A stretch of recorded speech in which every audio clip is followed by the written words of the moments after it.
says that she loves me. Isn't it lovely when the one you loving is the one you're loving? Did you watch I saw you tweeted something about the BET Awards. I didn't watch 1 second of it. I didn't watch the BET Awards. But all I saw was the people losing their about the BET Awards.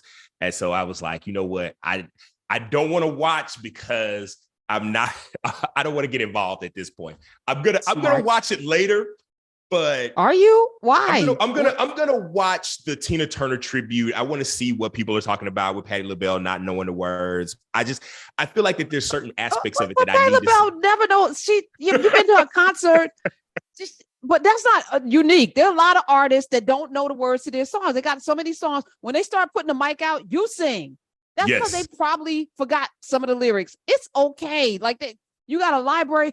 That ain't her original song. She was doing a tribute to Tina Turner. So she couldn't read the teleprompter. She's 79 years old. Y'all better give that lady grace. She still sang her face off. And I didn't watch a minute of it. I watched all of that. But Kevin on stage, who's on tour, very funny man, said, Bobby Jones hearing my coochie pink, my booty hole brown has given me great joy. Apparently, I don't know this young lady and whose lyrics are my coochie pink, my booty hole brown. But people were dancing to it, and somebody was pregnant. And I think I may have aged out of the BET Awards target demo. Me too. I feel bad because I remember the BET Awards when you say whatever you want to say about Monique. When Monique hosted the BET Awards, yes. She got on that stage and opened the show doing Beyonce 2 years in a row, and Beyonce is in the front row, like, you know what I'm saying? Like, it was just, and there were so many great cultural moments at the BET Awards, right? Like James Brown and Michael Jackson. I mean, I think about Jennifer Holliday and Jennifer Hudson, the year that Dreamgirls came out, and they honored the past and the present with it. Like the fact that the BET Awards was where they did the first like Good Times reunion that we had ever seen before with Janet Jackson and Jimmy Walker and everybody on stage together. You used to could depend on if everybody else got the tributes wrong. You could depend on you was like, okay, Deborah Lee is going to save this, right? Like in a couple of weeks, Deborah Lee is going to, at her and the folks at BET, they are going to save it for us. They are going to give us a moment that we can be like, oh, somebody did the tribute, right? You know what I'm saying? You know that I think there's some work to do there. Yeah, and I do think there's a couple of things. First of all, our culture across the board, our entire world is mired in mediocrity.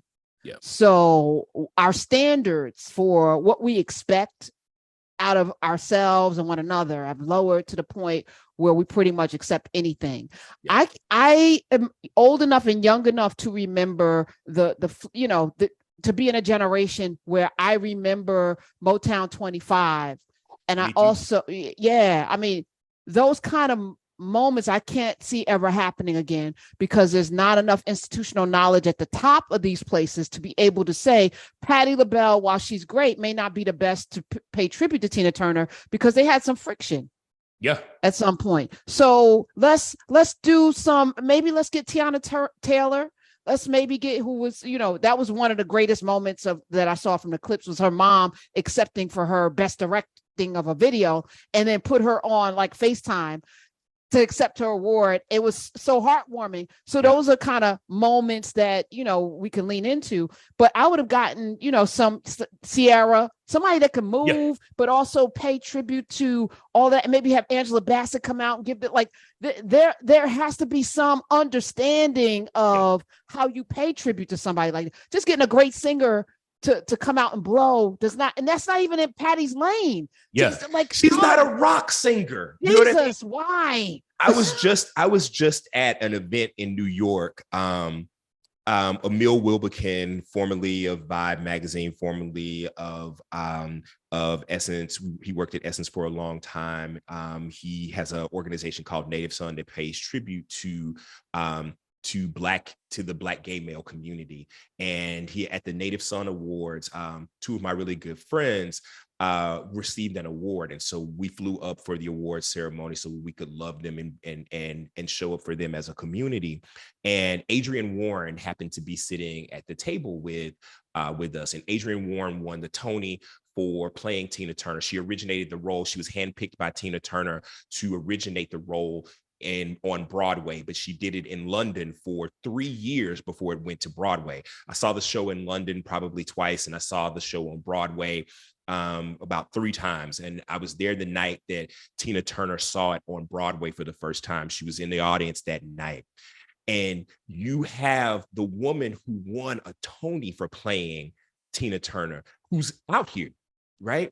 And who sang almost 2.5 hours of Tina Turner songs, full voice, and won a Tony because she was so amazing, and also was nominated for a Grammy for the songbook for it, right?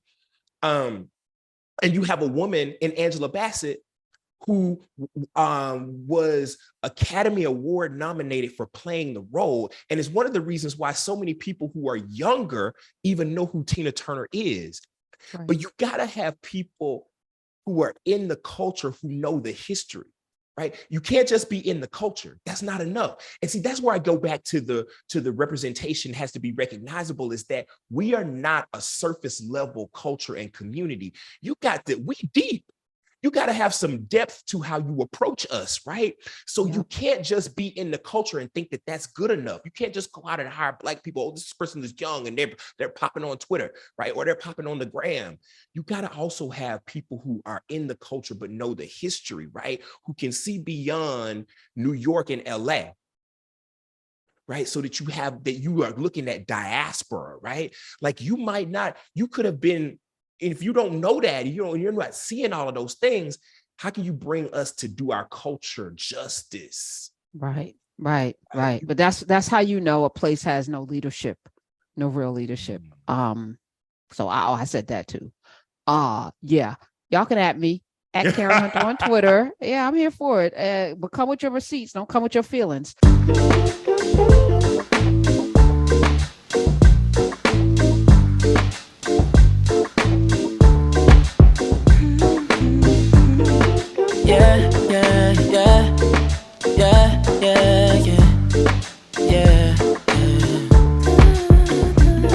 I run my fingers through her hair as she smiles and says that she loves me. Isn't it lovely when the one you love is the one